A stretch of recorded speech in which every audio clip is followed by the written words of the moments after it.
Okay. We are? Yeah. Yeah, we're live. Now we're Hi, live. David. Yeah, Frank, that's good to see you. another episode of the Transatlantic talk with David Rorix, and I hope we're both fine. And now something from YouTube comes to me because today Good. I'm broadcasting with my iPhone, and there could be some news from everything. So Oh, nice. So we're broadcasting we're broadcasting on my platforms and yours at the same time, are we now? No, it's just my iPhone, and Yeah. so Notifications. there are notification and some such things. So Yeah. so you are fine, and Yeah, the fires are only not, well, they're not burning in Oregon anymore. California is on fire, but Oregon is not as much on fire. So the air quality here in Portland has improved a lot, and that was the main problem happening last time we talked. Actually, when we talked last time 3 weeks ago, the air quality index in Portland was over 500. So it was like by far the worst air quality of any city on Earth. Yeah. And that was just before we left town was when we talked. So we left the city for a few days. But so in our little lives in Portland, that's been fairly dominant, but of course also other things, lots of other things. And Trump said the government of California is responsible. Yeah. Bad forest practices are responsible. Bad forest, no climate change. Okay. No, it's just, I mean, as if, it's amazing. I mean, although the logging practices of the past century have been very much part of the problem for the forests, but cutting down all the trees, because the old growth forests are much better at fire. They like fire, but the young forests, they just get destroyed. Like the tree farms, much of the West Coast is tree farms now, kind of like Sweden, actually, which is also often burning lately. But it's, of course, it's also climate change, and it's not, it's not just that the forests need to be cleaned up or something. It's that they should not have been destroyed, in the past century in the first place. That's true. That's a big. And so the fires are still active in California, and in Oregon there is nothing anymore, or no, there's still fires in Oregon, but just nothing really close to the city of Portland. And because they really are not the main point with when they fight the fires, they're just trying to keep them out of the cities, basically. And the small towns, they just get sacrificed if there's not enough firefighters available, or if the fire is just too big or spreading too fast. Then they concentrate on saving the cities, but they don't always succeed. I mean, some actual cities have been really ravaged by fires. Like 3 years ago in Santa Rosa, 20 blocks of Santa Rosa were destroyed, and that's like a real city. That's not a little town. But there's no end in sight that you can say there's a time when you can really extinguish the fire, or they're still burning. Yeah, here in Oregon, they're saying that maybe it'll be burning for a few more weeks. But in California, they say now the fire season is basically all year long. I mean, it doesn't end. Yeah, it's here. There's still something you could call a fire season, and you're not going to have fires burning in the winter when it's raining here. But California, it just doesn't rain that much anymore. Not consistently enough. No, never rains in Southern California. I mean, not enough. No. And before we start the broadcast, I read a little bit about news in Portland, and there was an incident that a police car was driving into a demonstration. Can you say something about that? Yeah, I think there's been. I think I just saw a tweet about that, and I don't know I haven't seen any details about it. But yeah, there have been at least, I think, 70 different cases that have been anybody has kept track of, that I've heard about 70 in the US of people driving vehicles into crowds of protesters. That's happened 70 times in the past few months. And then, sometimes it's police cars doing it.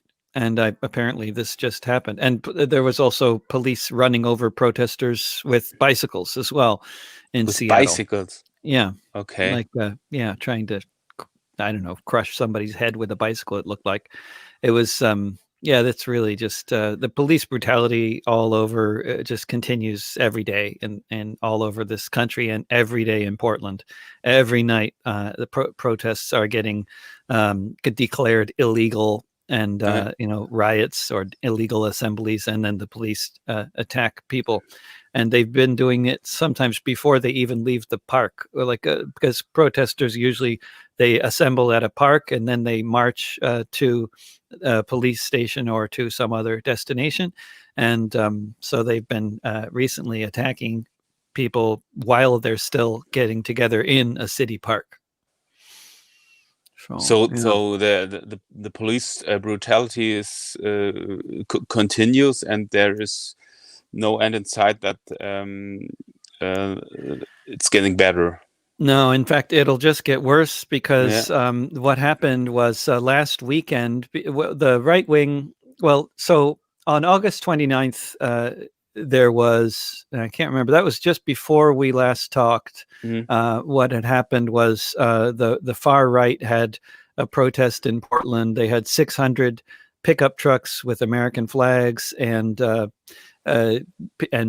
people, mainly men, driving in them with heavily armed with loaded assault rifles, as well as with so-called non-lethal weapons like bear mace.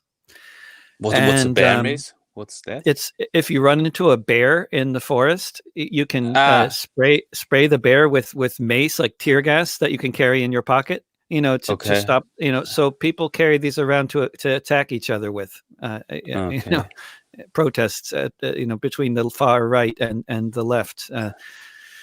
So there was a far right protest in September 29th in Portland, and the police were basically not there. And it was just the far right was attacking people in Portland, and people were defending themselves. And one of the far right members was shot and killed.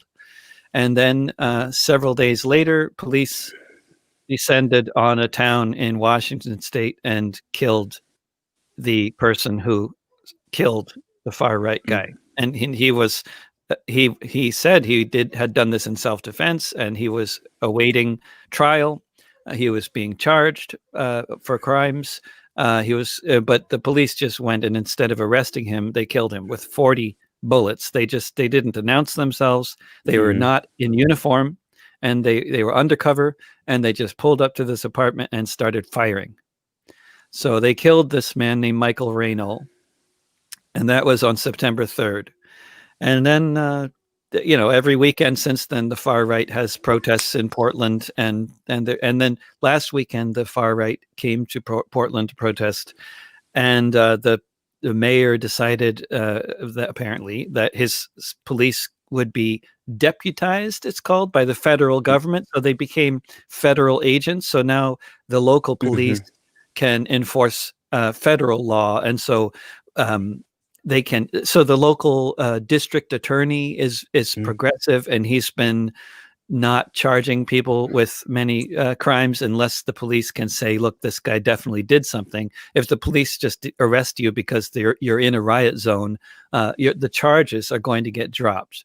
And so the police are very upset about this. And so now they have federal agents as well as local agents, local police, and now they can enforce federal law. So they can, basically, they're working with Trump. They're working directly with the Trump administration now. So it's to bypass local authority, basically, proving that the cops are fascists after all. And do you think the most people in the police and the military are in favor of Trump, and they support his system all the way, no matter what he's doing. I think it's a big difference. I mean, generally, the culture within the police and the culture within the military, there's some similarities, and you can definitely find the far right within the military and lots of Trump supporters. But the military has a big economic draft, so there's a lot of poor people, a lot of people of color in the military who are not Trump supporters. But it went into the military because it's the only chance for them to get out of the ghetto, or to get an education, or to get, health care, all kinds of things that people are hoping for. Citizenship, sometimes a lot of people from other countries join the U.S. military in order to get citizenship. So we have a lot of Filipinos, a lot of Hondurans, a lot of Salvadorans in the military. So the military is a very mixed bag. But the police forces, which that's a different story. The police are very well paid. They're in most cities, they're overwhelmingly white men. They are a privileged group, and they tend to be far right, and that's true all over the country. And speaking of the far right within the police, that's also been an issue to a lesser extent in Germany recently. I've heard about some news in Germany about the far right. They're looking at, the government investigators are looking into the far right within the police. They had to disband an entire local police branch somewhere. Yeah. Yes, in North Rhine-Westphalia, part of country here where there's a lot of industry, and that's the biggest state in Germany, and they have got a lot of police officers that really tend to the far right, and the minister that is in charge for that don't want to have an investigation towards racism in the police. So I think they don't want that it comes to the light that there is some structural racism in the whole police. Not everybody in the police, but I think it's not so worse like in the US, but there are also right-wing structures, because people go to the police are conservative or right-wing. We have got no left ones in the police.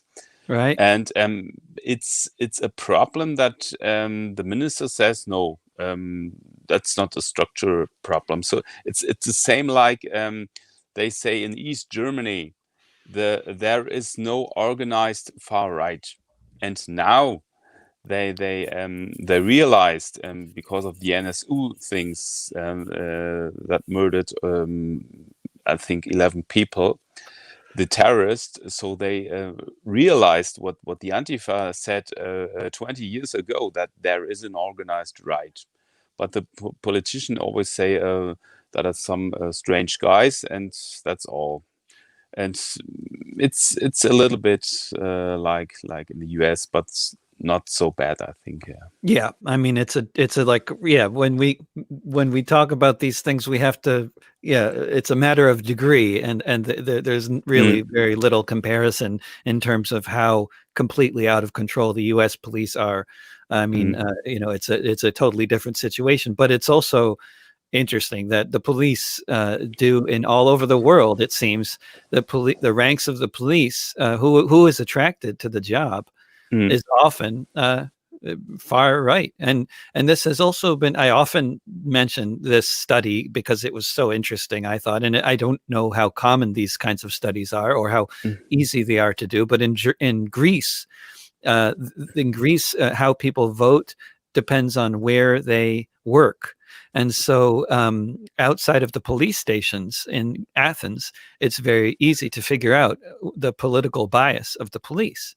And so at a time, I believe in 2012, when Golden Dawn, the fascist party in Greece, was getting 7% of the vote overall, they got 50% of the police vote.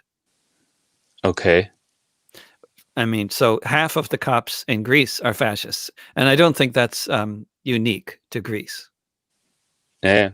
No, that's a problem, and I think more and more people are tending to these opinions. They want the big leader. It's also in the European Union. There is Hungary and there's Poland, and they say we don't take refugees, but we want the support of the European Union. And the European Union always said, "Oh, we have to be kind to each other." And I say, if you don't take some refugees and you take the money from the European Union, why you're still in there? So, and we have got these leaders, these populist leaders, I think, all over the world, and it's getting worse and worse. And I don't know why the people are tending to think that way. But here also the anti-corona demonstrations, and they are also some dogmatic left ones there. They say there is no corona, and I say, and how you explain the 200,000 dead people in the US? It's just an imagination also. So we also have some crazy guys here. Yeah, it's very interesting. It's like people don't have a common agreed upon reality. Yeah, I mean, like 200,000 dead, it's verified from lots of different sources, but there are people who don't believe that these statistics they hear are real, no matter where they're coming from. yeah, It's yeah, it's that's disturbing. Yeah, but of course, the distrust of the media and the distrust of institutions is very real, and there's a lot of good reason for it. But uh, of course, there are ways to figure out what's actually happening, and yeah. but then there are people who just figure, well, they're all lying, so I don't believe any of it. And that's yeah, that's a disturbing. Because the difference is that if we or anarchists say something against the institutions of the country, they do it on a rational way. They say, okay, that is bad because, and these people always said that is bad, and they have no reasons why. Mm, So that's the problem. And a lot of people that vote don't want rational thinking. They just want a big leader who tells them what to do. So it's easier for them, I think. yeah. So they don't want to confront them with the problems of the world. And if I say I'm political activist, most people say, okay, that's good, then do something. I have no time for that. So, Yeah. Yeah. but I have to adjust my. Yes, okay. But it's true that, I mean, of course, so many people. I think part of the reason why there's so many people on the streets these days in the United States is because there's so many people unemployed who Yeah. are no longer working two jobs there because they can't find any work. So there's it's a good time to protest if you can't work.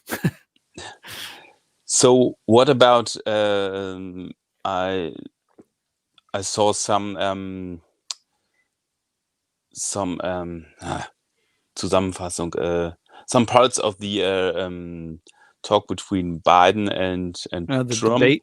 the Hmm. debate, and they say the most people in the US say that's rubbish because they just argued on the personal level and no real think. What do you think about the debate, and what do you think?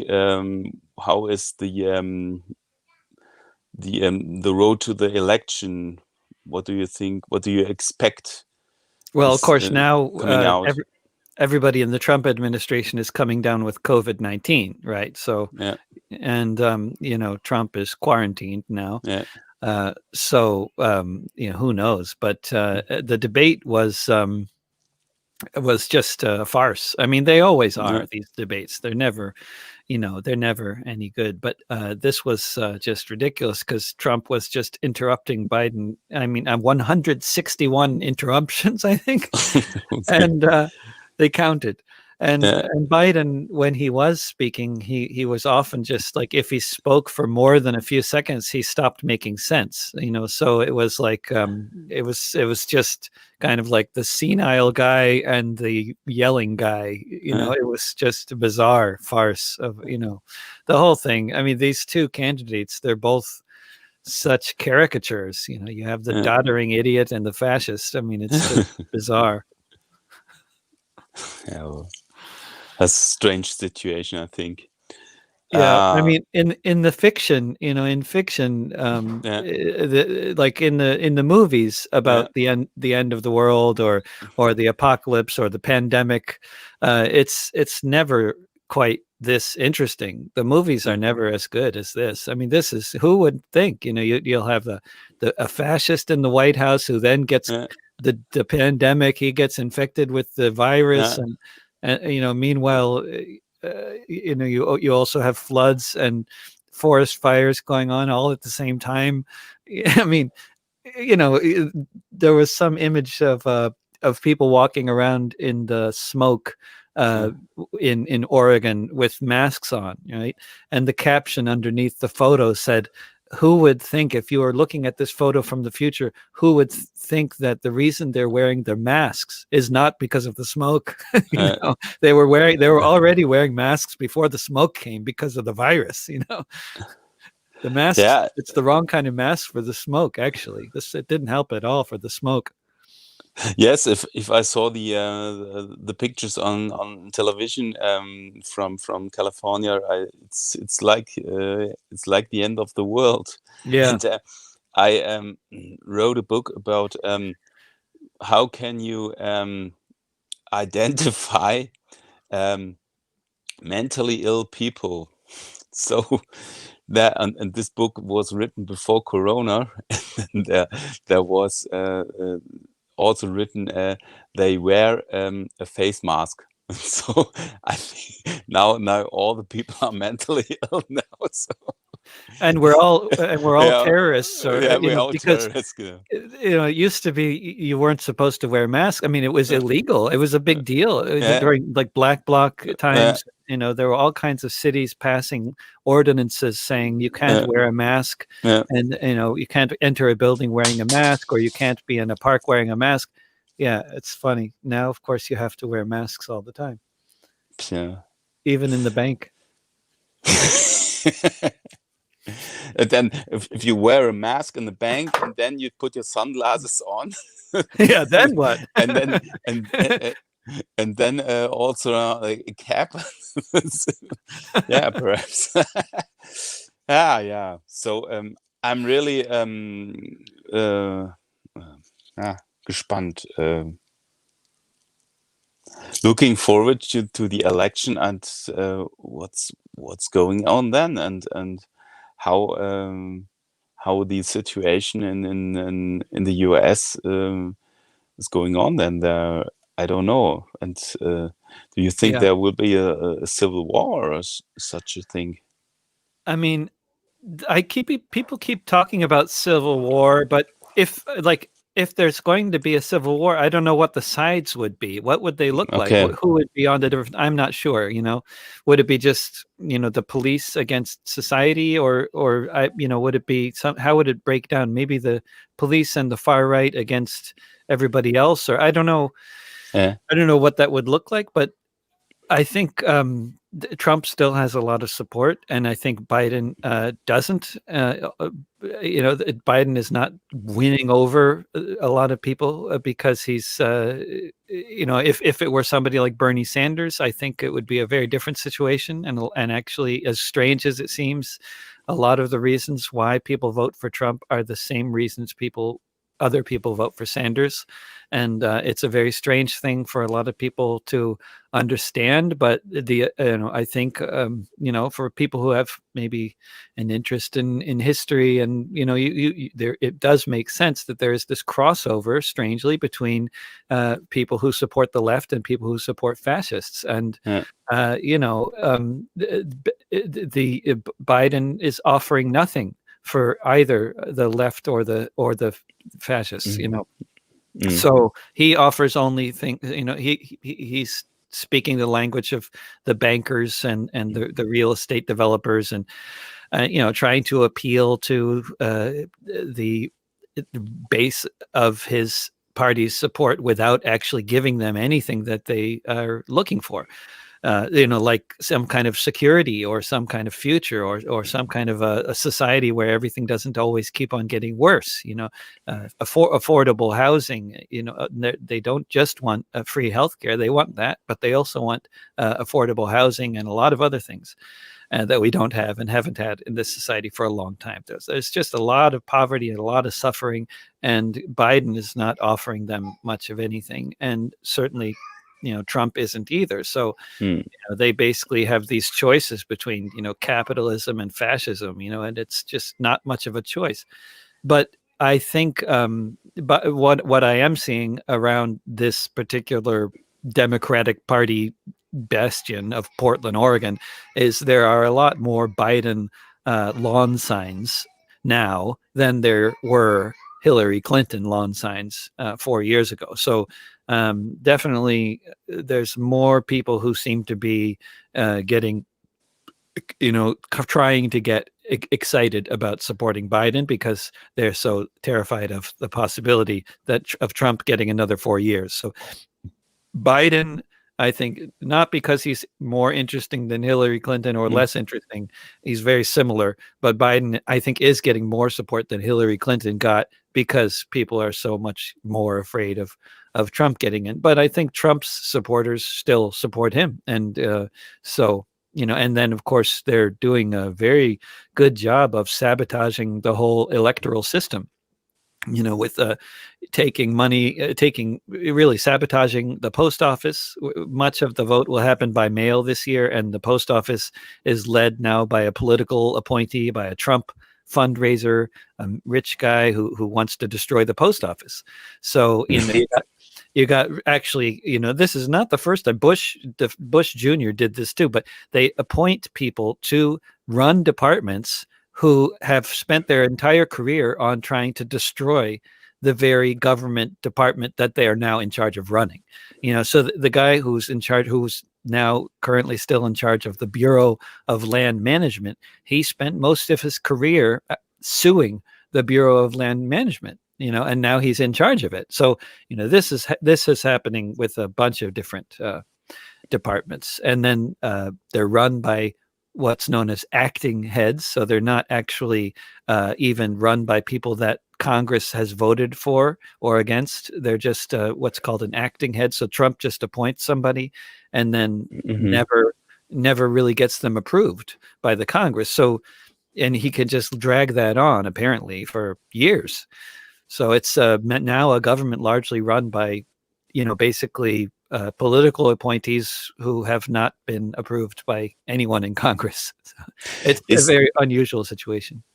Is there a chance that out of the protest movement, Black Lives Matters, and the anarchist and communist movement, that there will arise a third power that besides a Democratic and Republican Party, or is there no chance?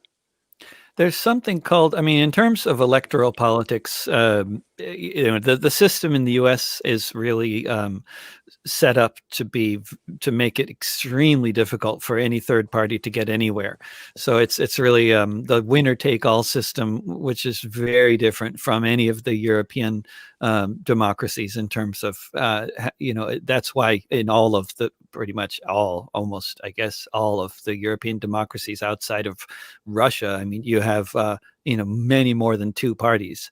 often at least 3 major parties in most European countries. Whereas here it's just it's been 2 parties for a very long time, and it's it's been a very, very long time since a third party got anywhere.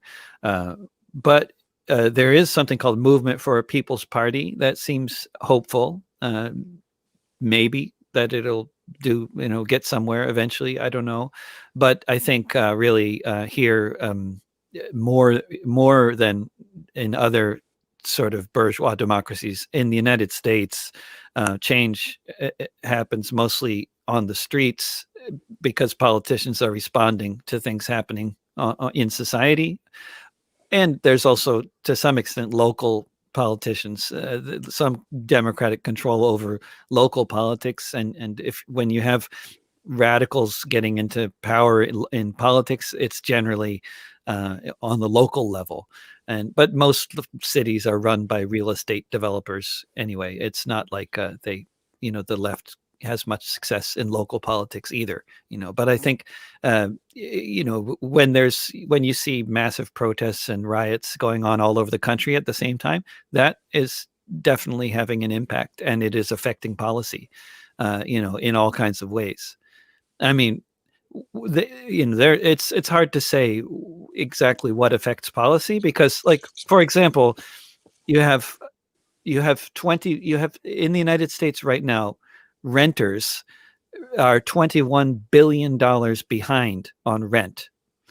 So, because of the pandemic. And so the CDC, the Centers for Disease Control, have put out a moratorium, a ban on evictions until the end of 2020. So most people can't be evicted, like for non-payment of rent because they lost their job during the pandemic. They can't be evicted for that. So there's a tsunami of evictions that will be coming, but it's not here yet. So why do they keep on putting this moratorium on evictions out there? Is it because they really care about the people, or they were so worried about COVID-19? Maybe. But it might also be that they're worried about what would happen in society if they tried to evict 40 million people at the same time. It's not going to work out very well for them, I think. So I think they're because, and why, they're afraid of what might happen. It's they're of the popular revolt possible. So it's not about who's voting for whom. It's this is both Republicans and Democrats who are going to be passing more bills to bail out the. Oh, wait. Getting a phone call. Okay. No problem. Talk on. I mean, I think both parties will be bailing out the renters and the landlords and a lot of other parts of the economy eventually, because they're going to they'll have to do that because of what happens on the streets, or what might happen on the streets. But it's not that but most of them are working for the landlords and for the real estate developers and the banks and the big corporations. They're not interested in the welfare of the people. Otherwise, they would have done something a long time ago, to solve the problems here. So you think there's only a chance for more radical system changing politics on the local level? So I remember you certainly know Jello Biafra. Yeah. And he was he was running for mayor of San Francisco. In San Francisco, and I think he was becoming fourth also. Oh, go away there.